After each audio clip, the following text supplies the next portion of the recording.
Thank you, Stefania. Thank you to all of you.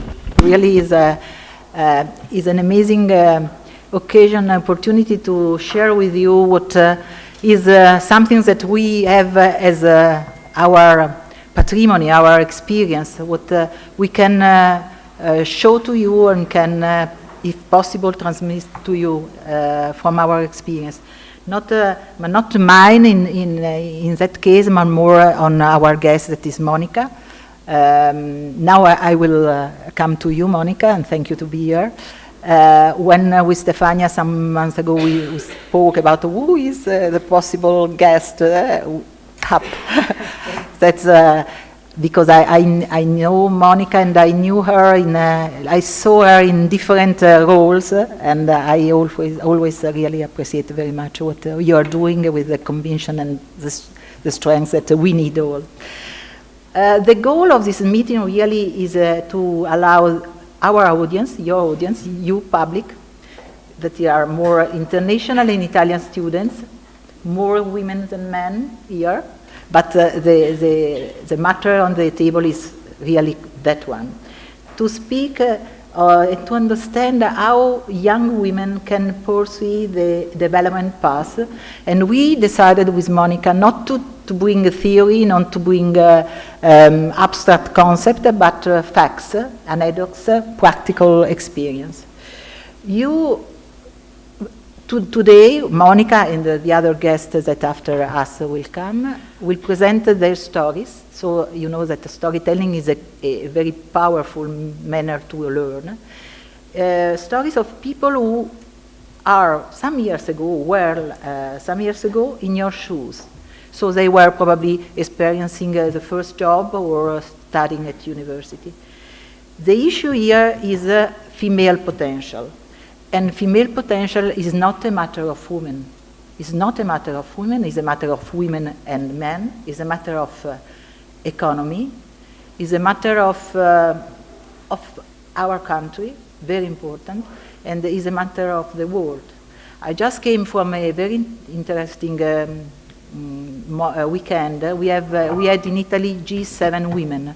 It's the first time that, not in Italy, it's the first time, but also in the world, that G7 dedicates a table of experts debating on what we have to do to empower women and to help this world to be better through the women talents. Was very fantastic because very international expert, but what I really was proud is that so young women, so convinced and so powerful in what they are willing to do, and wonderful, so really. And you will see that because in Taormina at the G7, the government will have on the table also the issue on empowering women as an important matter. So, female potential. I would like that our discussion will lead us to grasping how we can discover and unleash young women's talents, but also how they may uncover their distinctive feature, how they may identify and measure their abilities and interests, how they may address them and conquer the position they dream of and have the right to.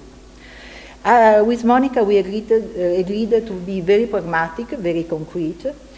We will tell you pros and cons of achieving personal success, and give you some hints, some clues on how to bring up your distinctiveness, your strengths, your weaknesses, and how to overcome barriers and roll up the curtains. There are always some curtains that hide context, that hide something, and if we don't have the courage to roll up that, is really a pity, because in that case, we create alibis to us and postpone choice, and hide really what is our real potential.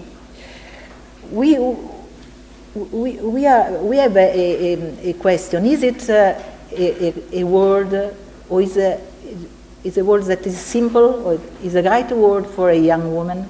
Is tough for a young woman to stay today to live today? My answer is not for young women. I think that this is a very complex word for everybody. But the good thing is that it's so rich of many fields to discover. There are so many so many doors to be opened. That to everyone will happen something that is good for her to go ahead and to discover her potentiality. But this will not happen if we don't use our brain and if we don't be proactive. The real thing is that we have not the time to rest. We have not, I say we, but I must say you have not the time to rest. You have not the time to postpone the choice, not the time to wait. These times so full of opportunities are good for persons who are able to ask, to stand up, to see the challenge, to listen and reflect, able to learn from the experience of the other, but also from the experience of the success of the other. One thing that I always recommend is learn from the other success and don't leave field to jealousy and envy. Are sentiments that are not good to go ahead. Leave it to other. We can really learn from how the other achieve their success, and we will achieve our success also because we are really open to appreciate the other and their strengths. So, Monica, now I really think that it's your time. I really would like that you give us in few words the flavor of your life, the ingredients that you think you put on, and so very a manner to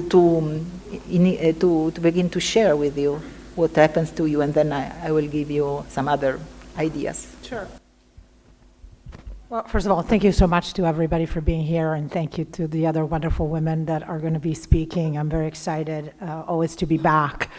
I was, maybe I can just tell you 2 seconds about what happened when I was growing up, because I think there are some pivotal moments in your life that define who you are. And I grew up in a small town not far from here. It's in Monza, actually, that some of you may know, so very provincial town. And I grew up in a very traditional family where all the men went to college, they were doctors or lawyers, and all the women didn't go to college, they were just housewives. And I think what was expected of me was that I would marry a guy from a good family, because that was an important stuff, di buona famiglia, and be a mother and a wife. But I knew from the very beginning that that wasn't for me, because I remember very clearly one day, I must have been probably 9 or 10 years old, and I was at the house of a friend of my mother, and she was telling us how she was going to ask her husband for permission and money to buy a pair of shoes. And at that moment I knew that I will never ask a man for permission to buy a pair of shoes or the money to buy a pair of shoes or anything else for that matter. So that was very clear to me very early on, that I had significant drive and ambition to do more with my life than being a housewife. And with great respect, by the way, for my friends that decided to be housewives, that's a great choice. It just wasn't for me. And so I'm the first woman in my family to go to college. I'm the first woman in my family to get an MBA in the US, of course. And after I graduated from Bocconi, I left the country immediately because I thought at the time there weren't that many opportunities here for me to succeed in finance, especially. That was obviously 20 years ago, so it's probably different now. And, and I guess the rest is history. Mm-hmm. Thank you. Do you like to be presented as a successful woman? And I add something. Is really looking for success a must now? I would say 2 things. One is I think it's very important to showcase as many examples as possible of successful women, and that's why it's great that there are several of us here tonight that in different ways have succeeded and are succeeding, because I think the big problem is there aren't enough role models. When I was growing up, I didn't have a role model. In fact, I remember in my first job after Bocconi, I went to London to work at Merrill Lynch to do mergers and acquisitions. That was my first job. And I remember distinctively there were no senior women at all. At one point, after a year I was there, they hired a woman from Canada, I remember. She must have been 40 years old. She was a managing director, so I was super excited. She was the only role model. And by the way, she was single, she had no children, she seemed pretty depressed. And I remember saying to myself, and by the way, it's totally fine if you don't want to have children and you don't want to get married, but in my case, I wanted to have a lot of children. It was important to me. And so, to me, this particular woman was an example of who I didn't want to be. So all I knew is that I didn't know what I wanted to be, but I knew I didn't want to be 40 years old and be like her and have her life. So I didn't have a role model. So I think the fact that we can showcase role models is hugely important, especially because I think the field, the room for maneuvering is much more narrow for women than for men. Because think about it, guys have all these different role models. They have an example of a successful guy who maybe is sloppy and is like all over the place and his office is a disaster, but he's a genius and he's a successful. Then there's the guy who's always perfect and super neat and is successful. Then it's the guy that's very gregarious and is successful. The guy that is very shy and yet intellectual and very successful. For women, there's more or less one or two types that are successful, and your room of maneuver is very narrow. So the more we can showcase different women and different styles that succeed, the more you guys will know that it is absolutely possible, if you want to have it all. If you want a family and you want a great career, you can have both. And that, to me, is the main message. And if I can say one important thing, since you said is it important to want to be successful? Let me say to you, it is hugely important to have a big goal.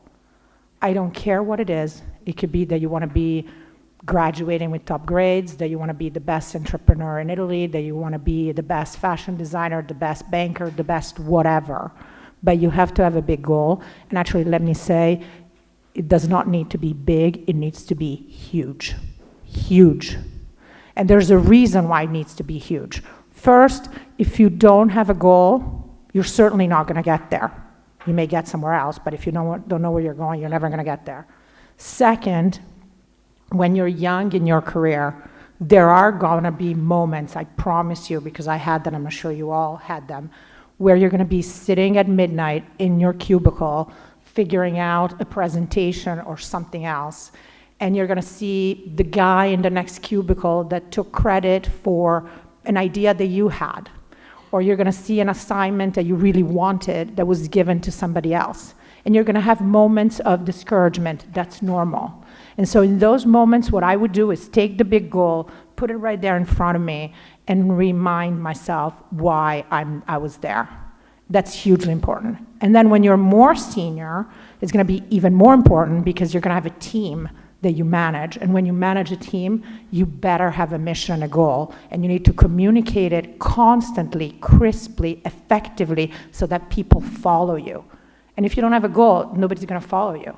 You know, I had a mentee once that was this woman, and then I'm going to stop talking, so when I was at Goldman Sachs, I mean, after Merrill Lynch, just so you know, I went to Harvard MBA. After my MBA, I went to New York at Goldman Sachs. I was at Goldman Sachs for 15 years. Then I left Goldman Sachs to go to KKR, and that's where I am now. That's it. But anyway, but when I was at Goldman, I was the head of the women's network for the firm. And at one point, I had a mentee because we had launched a program that was called 10,000 Women, where we were helping 10,000 women in emerging markets to start their own business. And so one of these women, this was a woman from Africa, from Kenya was my mentee. So she comes into my office, and she had started a business that was a catering business in Nairobi. And basically she started in her kitchen, and she was doing lunch for offices and office people, etc. And to a certain point, it started being from, you know, a kitchen operation into a business with 70 people, literally. So we put her through our program. And then she came to New York for sort of a refresher. And I'm telling her, so tell me, you know, what's next in your business? What's your goal? And she says to me, and I was expecting she would say, you know, we have this operation in Nairobi, maybe I'm gonna go to Mombasa or whatever, the next town over. Instead she says, well, my goal is that I'm gonna be the largest catering company in Africa. And I'm like, oh. And I had like a double take, because I was like, okay, this woman wants to be the largest caterer in Africa, and she just started with a kitchen operation, you know, in our town. And then I thought to myself, you know, that's great, that's the big goal. Because do you think the people that work for her want to work for a woman that just wants to open another shop in the next town over, or a woman that wants to be the biggest caterer in Africa? Just think about that. So remember, big goal, huge goal, so critical. A thing that I want to discuss with you is about that every person is very different. So really there are persons that have clear their aim or their scope, others that have not just clear. What I really would like to underline is that the need and that every one of the young women, but also young men, must have is to try to understand their own distinctiveness, and then to look for it, to bring out every time it's possible, and put it on the table, and then accept the comparison with their peers. Without comparison, it's not possible to go ahead. If you, in any case of the day life, you have to accept to be compared with someone. Could be peer, could be competitor, could be someone that you don't know, but from someone that you can learn, and also is a manner to have a measure of what is your value and the feedback. It's so important to accept, to ask feedback on what you are doing. This is something that probably you have the case to prove also for your life, to the feedbacks that you received. Sometimes could be not so good, or some. There is also some chance for failure sometimes in the life. So prepare also to that big aim, but also the straight is not always the way is not straight. Yeah, so we're talking about mistakes. I've so many. So if we're talking about mistakes, there's so many. I cannot even. I mean, we could stay here for hours. But no. But I actually think that, like you said very smartly, you know, I don't think life and careers are linear at all. This is not like a big highway. It's going to be more like a country road with twists and turns that you don't expect. And I think it's a little bit of trial and error, and you need to be very nimble and adjust to the course across the way. I would say probably 3 words of advice on that based on my own mistakes. So mistake number 1 that I made is, you know, when you get the first job, like I got my first job in Merrill Lynch, or after my MBA, I got my first job at Goldman Sachs. And you make the biggest mistake of being so excited that you got this great job that you go there and you just do the job. Huge mistake. And the reason it's a mistake is because, of course, you need to do the job. And by the way, you need to do the job amazingly well. And I presume that all of you have the smarts and the capability to kill yourselves and be the best at what you do. But that goes without saying. So you're going to do the job amazingly well. But in addition to that, you need to do what I call map the forest. You got to map the forest. It means when you go into an organization, you need to figure out the norms of the organization very quickly. How does this place work? Who has the power? Not just the people that are in power because they have a title, but the people who have the informal power, the influencers, the people that you should work with, because if you're on their team, they're going to support you and sponsor you, as opposed to the people that are maybe great, but they don't pound the table for their people. You don't want to work for them ever. So you really need quickly to also understand who's going to be your friend. Who can you ask the dumb question to, and he's going to answer you without thinking less of you? Who are your coaches? Who are the people you can learn from without fear? I mean, all of those things you need to figure out extremely quickly. And I think that men are much better than us at figuring that out, because very quickly they start networking and assessing an environment in general. And by the way, everything I say, please take with a grain of salt, because I'm generalizing by default. There are some women that are terrific at that. I wasn't. And so I see myself a lot of women that sit in their cubicle, do the job, they do it amazingly, they put their head down, and they hope to be recognized. And that's the wrong answer. You need to quickly understand how to navigate the organization and work on it at the same time. The second thing I would say is, I call it maximize what's in your control, because we think a lot of times that our careers are not so much in our control, because you could be working for a boss that gets fired, or your company may go under. That doesn't necessarily depend on you. But there's also a lot of things that do depend on you, and those are the ones that you need to master. First thing, how you present yourself. Don't underestimate that. Hugely important. And the reason is, I have no control on how I'm perceived, and neither do you. So I can perceive you however I want, right? And you can perceive me however you want. That's cool, that's fine. But what I can control is how I present myself. I need to act confidently, I need to dress in a certain way, I need to speak loudly, I don't need to hum, say like, I need to go into a meeting and sit at the center of the table, not sit in the back, I need to occupy space. All the basics, you gotta own, just own them. And the second thing I would say is, make sure you're memorable. That's what you were going to. And you know, being a woman sometimes can be a double-edged sword, because you feel, oh my gosh, I'm the only woman in the meeting. But you know what? It's great, because you're the only woman in the meeting. That means everybody's gonna remember you. They won't know Joe, Jack, John, but they will remember Sarah. They will, because there were 10 people and there was only Sarah, right? And so you better maximize that. You know, I'm gonna tell you what when I went to America, so there were very few Italian people at Goldman in New York, because most of the people, frankly, in finance were either in London or they stayed in Milan, most of the Italians. Or if they came to New York, they stayed for a year or two, and then they went back to Europe. So I was hired instead as a US employee, basically, and I had to perform with the US guys. And so I was very sensitive to the fact that I had a horrific, I still do, Italian accent when I speak in English. And so I went to a school in Greenwich Village to erase my accent, because I thought that if I had a true American accent, people would think of me more highly or think I was more intelligent or whatever. And I did that, which was ridiculous, because I was doing these stupid exercises, you know, to pronounce the TH right and all that kind of good stuff. It was a disaster.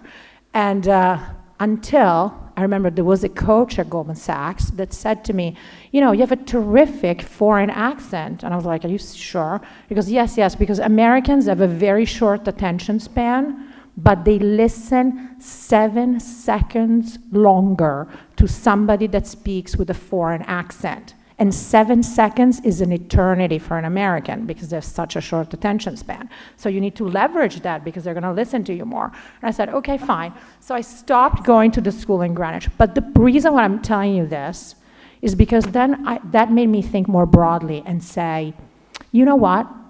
It's not just the accent, it's the fact that I'm Italian. I have a sense of style. I know about the good things in life. I know about opera, about fashion, about art, about music, about restaurants, hotels. I have a whole persona that is different from the average Joe. So I need to turn up the volume on that and make myself unique. And so you should do the same. You should figure out what it is that makes you special, whatever it is, and pump up the volume on that 3 notches, so that that's part of your narrative of who you are, so that you are memorable. That is key. Good. You mentioned before fear. I want to speak also of persons that are not all the person are so sure, so certain, so self-confident. And this happens in some season of the life. You can be more fragile and others. So how much we have to push ourselves to challenge, to win these feelings that it's not, I think that every one of us has sometimes proved feelings of inadequacy, of fear, of uncertainty. How much we have to push really against this sentiment that sometimes you say, oh no, okay, I stay on the back. When you say stay on, no, don't stay on the back. Look, I think that's a great question. I think you need to be comfortable being uncomfortable all the time. And I think the reason why it's important to be comfortable being uncomfortable is for a few reasons. One is because it never goes away. I remember the first time I went to a client meeting by myself, I was kind of terrified because I was, the buck stops at me, right? And so I need to be the one that answers the questions from the client. And if I don't know the answer, I'm kind of screwed and I'm misrepresenting my firm and whatever. And I was talking to my boss who said, I need to go meet Rupert Murdoch tomorrow and I'm a little bit anxious about it. And I was thinking, you know what, that never goes away, because if I'm an associate and I'm going to my first meeting alone and I'm a little bit afraid, then there's my boss who's a managing director who's going to meet Rupert Murdoch and he's a little bit worried because it's Rupert Murdoch. So I mean, it's a pretty big guy. You can't really screw up in front of the guy. It's quite intimidating, right? And so that feeling of being a little bit on the edge never goes away, so you need to be comfortable with that. And in fact, I think it's where you grow, because if you are in a place where all you do is stuff that plays to your strength and you know how to do it in and out and you have no fear, then you're not growing, you're not developing. In fact, I love being uncomfortable. I'm uncomfortable every day, practically. And you know what? You just go in every morning. I feel like a gladiator. I put on my armor, I go into my office, and I fight every minute of the day. And I'm on the whole day. And that's what you do, one breath at a time, one step at a time, till the end of the day. And then repeat, and then repeat, and then repeat. And that's how you build your career. So have no fear. So point number one, be comfortable being uncomfortable. Point number two is don't show weakness. Don't show weakness. I mean, I have women that have cried in my office. I tell them, come to my office, close the door if you need to cry, but never cry in front of the boys. Never cry in front of the boys. I tell that my 7-year-old daughter too. She never cries in front of her brothers. And I'm saying it a little bit like that, but I'm kind of saying jokingly, but I'm not saying it jokingly. I've seen women that have cried in front of their boss and their career was ruined. Because men don't understand emotion. They don't understand that it's physiological for women sometimes to tear up. It is. It just is. And so my advice is, if you are in a tough situation where somebody is yelling at you, or a client is yelling at you, or your boss is yelling at you, or somebody's saying something really offensive to you, and you, instead of reacting with aggression, you feel that your natural reaction is to become emotional and well up, which will happen possibly. My suggestion is excuse yourself, go to the bathroom and cry, or go to the office of somebody you trust and cry. That's what you do. But never cry in front of the boys. Be confident. And what I'm trying to really say is, forget this little example, is be confident, own it. You gotta own it. Guys speak when they're 50% certain of the answer. Women speak when they're 90% certain of the answer. Big mistake. So we need to dare a little bit more, speak up a little bit more, show confidence a little bit more, own it a little bit more. Okay. Something on this, the possibility, how you understood what you wanted to do. Not, yes, there were some predicting things or case when you were very baby or at school. There is something that helped you in understand what you want to do. I'm saying that because I very often speak with young men and young women, and differently. Men and women, sometimes they don't know what they want to do. And it's really a waste of time, no? Because you remain so longer in a situation of limbo that is not very useful. But how is possible to catch the clues and to understand? First of all, I must say, I am super jealous of those people that have a passion and they know what they wanted to do since age 7. Like my daughter wants to be a fashion designer. All she does is draw all day. I wish I were like that. I wasn't.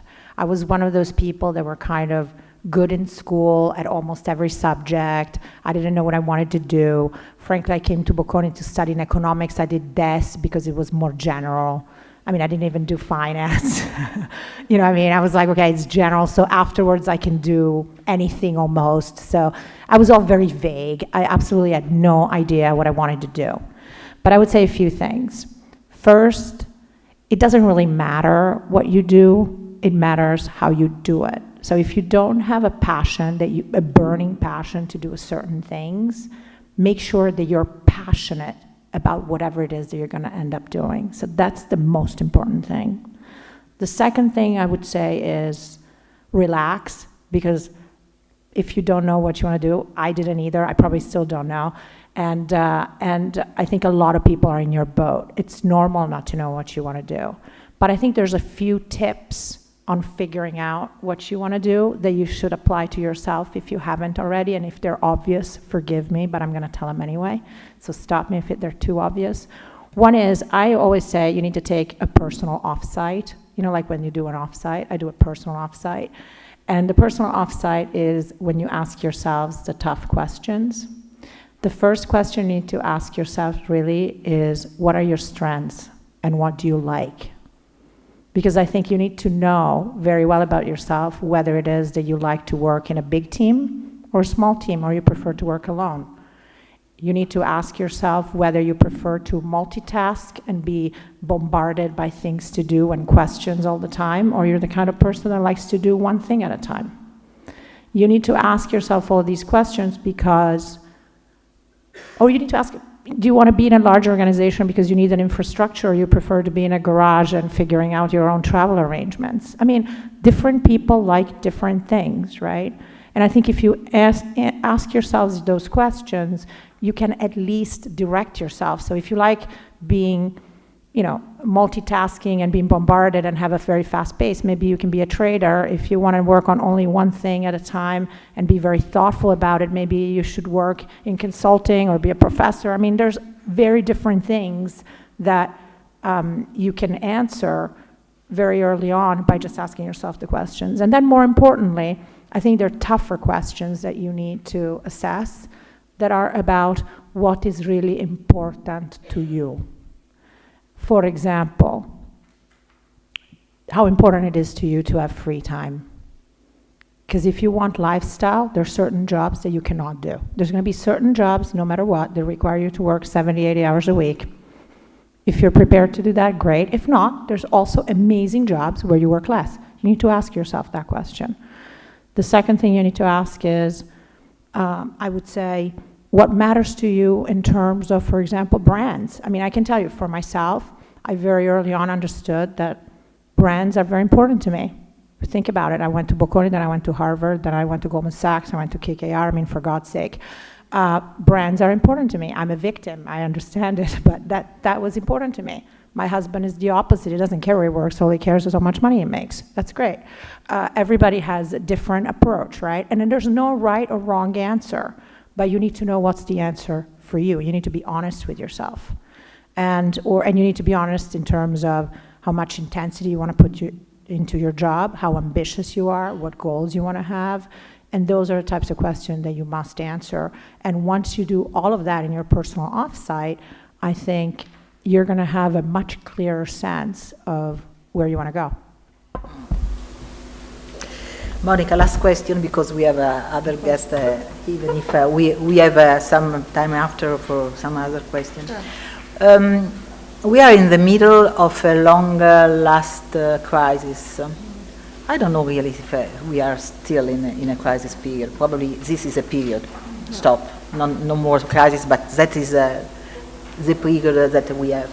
What should we be prepared for this kind of words that is really different when you began, when I began, surely. Now, which are the compromises that we have to accept to be sure that we can go ahead? Well, before I even answer the question, let me say one thing. I think careers are marathons and not sprints. That's pretty obvious. And so if I think of myself, I went through the Russian crisis, the boom and bust of the dot-com in 2000, the 2007 peak and the 2008 crisis, and all the rest after. And so remember that whatever moment you're in now, it's a moment. And things will be different in the next sort of 20 years or 30 years or 40 years. That's going to be the length of your career. So approach your career as find a job you like, play your position, play it extremely well, and then things will happen. And the world around it matters, but it matters to a certain extent. That's point one. Point two, I think it is true that in a tough environment and going forward, what's going to happen to you guys is that you're going to have more and more competition for the good jobs. More and more competition. And so how do you respond to that? I think unfortunately you respond to that by being very thoughtful and very aggressive in pursuing those jobs and being better than others and getting them and keeping them. It's sad, but it's true. And the one thing I think that people underestimate sometimes is that what's the difference between good and great? It's very minimal, it's marginal. Because if you work at a wonderful organization, assume that everybody's talented. Everybody went to great university, everybody graduated with the maximum grades, everybody did. Everybody's smart, everybody does a great job. So what makes you special, you great, better than the other guys or the other girls? The fact that you're there the extra hour? No, not necessarily, because it's not FaceTime, but it's the intensity and the passion with which you do what you do. It's the fact that you're going to be the one that does the extra call to the client, that thinks of the extra proactive idea to solve a problem, the extra little thing that's going to make a difference.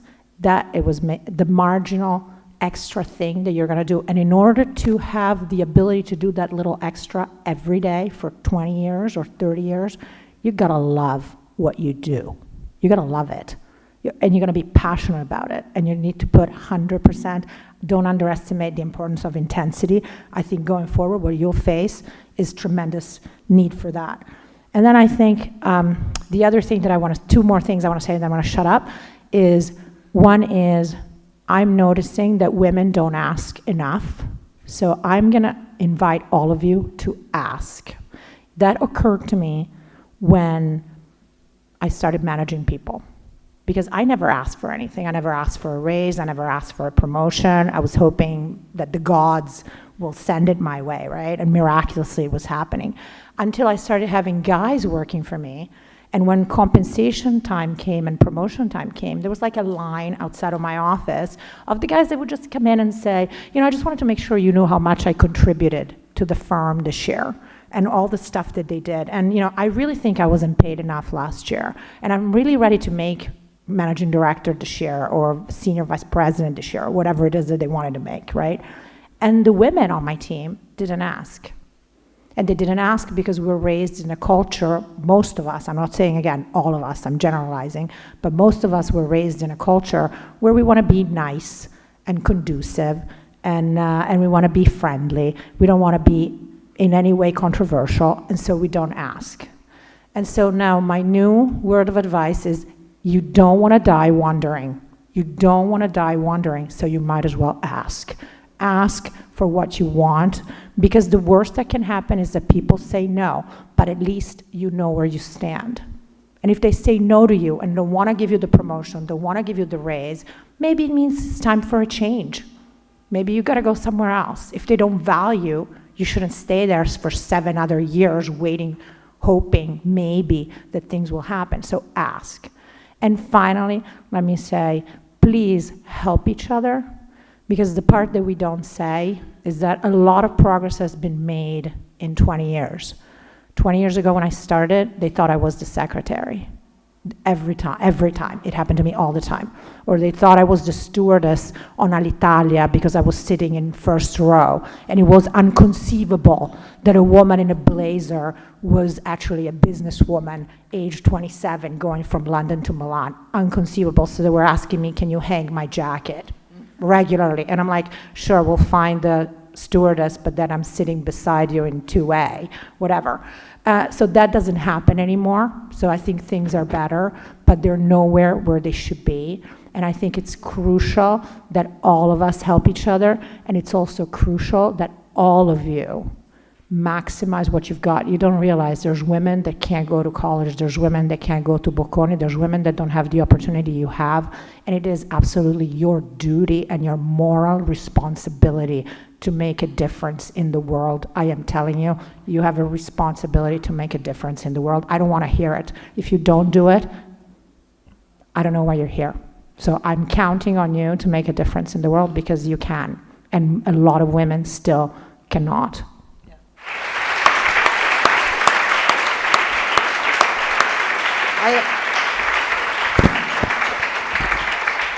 Thank you, Monica. I take with me 3 things, and I hope that these are valuable also for you. If you have a passion, you are a lucky person. Yes, but we said you don't need to. You don't need to have a passion. You need to be passionate. If you have, about it's what okay. you do. But Okay. if you have, it's great. Good luck, because I didn't, but you can, and it would be great. You are your own brand, Absolutely, you are your own brand. Yes, and life is never a straight path. absolutely. Never. That's So, great. with these things, thank you very much. Absolutely.